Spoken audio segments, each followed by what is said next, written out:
We'll just give them a sec. Hey, Coach. Cassidy, how are you guys? Hey there, how are you? Hi. Good.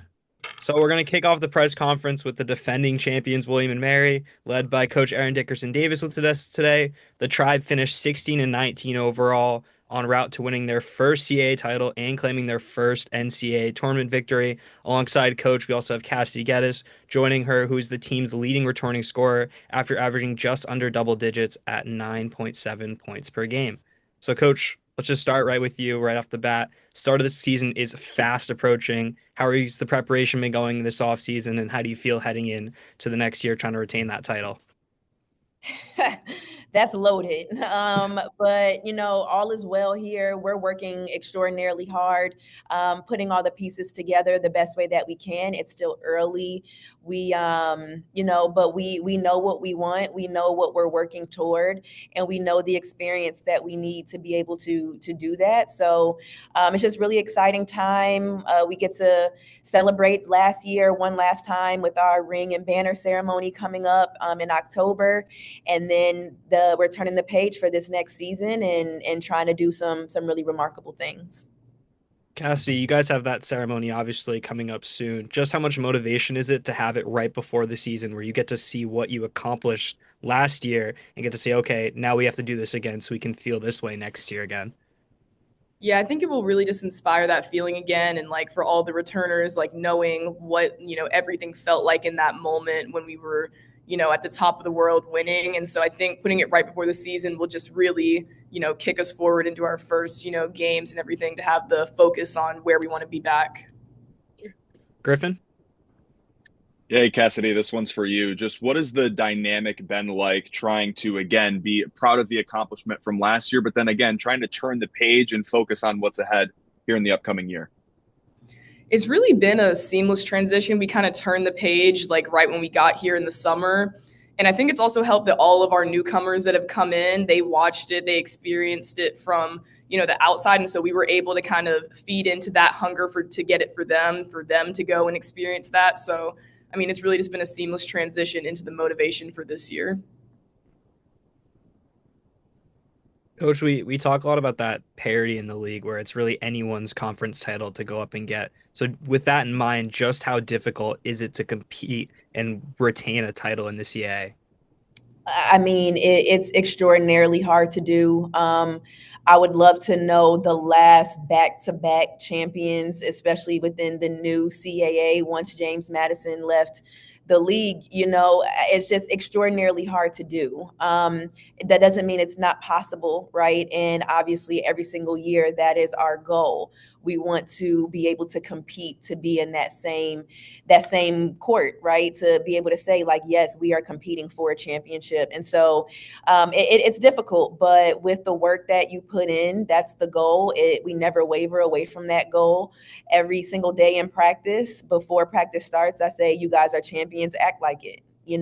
Approach that day like you're a champion. Don't just come in and show up and say, I tied my shoes, and think that we're going to be able to win that way. And so I think just getting that mindset, we've talked about it since last year, like having a champion's mindset. And if you can focus on the mindset that it requires to win, then inevitably you'll win games.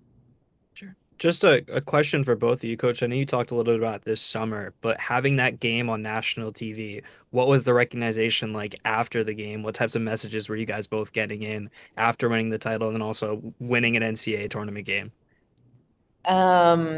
Cassidy will have a much different experience than me, right? Because she was back in class and professors. And so she'll be able to kind of tell you from just a student how cool that was for her. But, from my standpoint, like, obviously, that this is very special and it's extraordinarily important in the history of our program. But I wasn't ready for, people coming up, hugging, crying. I think that was the one that I was probably the most just kind of taken aback by. And it was tears of pride. And, being able to say that we put William and Mary on this national map, right? People that were alum that had no ties to athletics were showing up to Austin wearing green and gold. And so I just think that the best part for me, the the only part that I can really put into words is that the pride that everybody felt is something that I will never forget from that moment.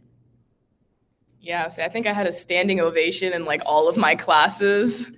But I mean, even my parents were telling me that like back home, I mean, there were watch parties everywhere. I got printed like a full page in my like high school yearbook talking about what an accomplishment for like me and the school this was. And I mean, just coming back to Williamsburg, like being greeted, like walking through Capitol, and like everyone was, all these athletes, admin, coaches were just waiting for us there to celebrate. Like truly seeing like the meaning to the community it was crazy. Or like watching people bought shirts. Like I was driving in today to work this morning and I saw a young woman that's not an athlete, wearing one of our championship shirts. And it was just like, this brought so much just pride and happiness to everybody around here. And I'm just so grateful that we were able to be a part of a team that could bring that to them.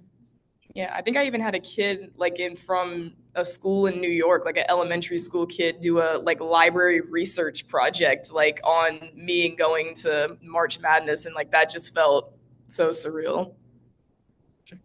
Rob?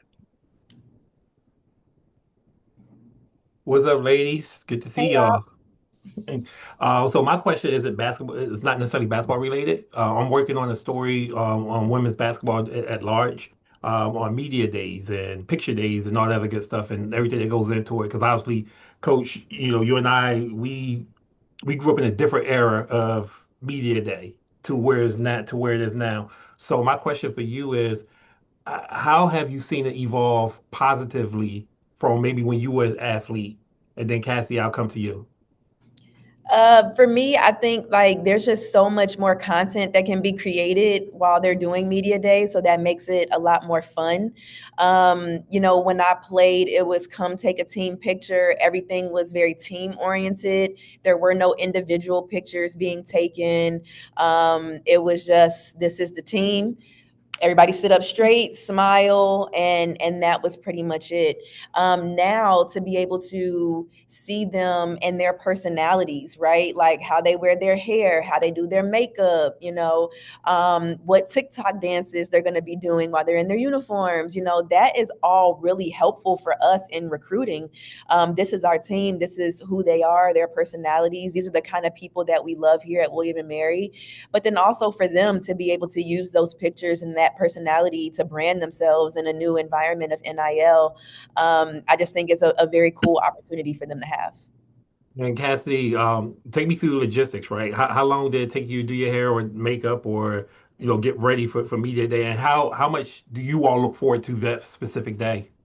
Yes, we actually just had our media day yesterday. I'm definitely on the low maintenance side. I will say our coaches let us know like months in advance so that people can have all their appointments ready and booked coming up for that day. There's obviously it's a complete off day, no practice, no lifts, nothing.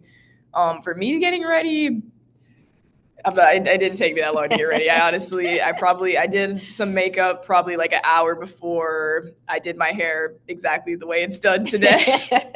And then I put on my jersey and that was it. But like it is for the whole team in general, it is a production. I definitely went with some teammates to nail appointments, lash appointments, drove people to the store for last minute things, last minute props for some of the personality shoots. So it's definitely, a fun time for everyone. As always, I appreciate y'all, and I look forward to seeing you all this year. And once again, congratulations on last year. It was certainly memorable for me as well, having the opportunity to see that and document that. So good luck this year, and I can't wait to connect with y'all. Thanks, Rob. Megan? Hey guys, I was at your arrival back from CAAs last year. I already have the banner ceremony on my calendar for this year. Super excited to be covering you guys. Coach and Cassidy, same question for both of you. How are you guys dealing with kind of that pressure of possibly having a repeat? And is that in practice? Are you feeling it? Have you started to feel it yet? I don't really feel pressure because I feel like even though we won the CAA, we were the 9th seed in the tournament. I feel like we left like there was just a lot of potential that we didn't live up to during the regular season, during non-conference. So like I still feel like we're hungry. I still feel like an underdog going out to prove that like this wasn't a fluke, but still more of like there was like we're a good team all year round. It's not just in the tournament. So I feel like it's less about the pressure to win that again. It's more like we can prove that we're great all year round.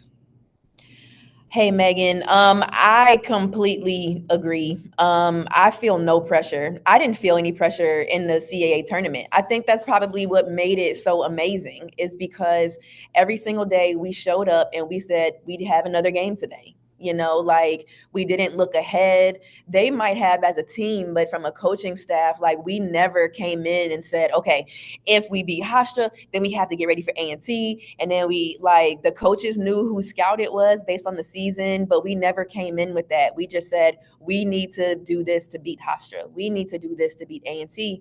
And I think that's what made it really cool. And I think that helped us in the long run because we weren't putting pressure on ourselves then either. When we were down in the championship game, I didn't even think that was pressure more than it was fatigue. Like once we were so tired, we go down 14-0. Well, can we actually do this because we are exhausted, And so I don't know. I don't feel pressure at all. I don't put pressure on them to win. We haven't talked about anything. Our preseason ranking is coming out today. I probably won't mention it when we have practice today because that's not important to us. What's important to us right now is to get better. We have our first game against Davidson, and we want to be the best that we can for that game. And then when that's gone, we want to be the best we can be for the next game. And if we can continue to do that and break our season up into these small goals, then I think that we're going to do some really fun things this year. No, I'm excited to see you guys on banner raising day. It's going to be an exciting day at Kaplan with homecoming that weekend as well. So good luck this year. Hopefully we'll have another CAA championship run. Thank you. Looks like we just have one last question from Marty.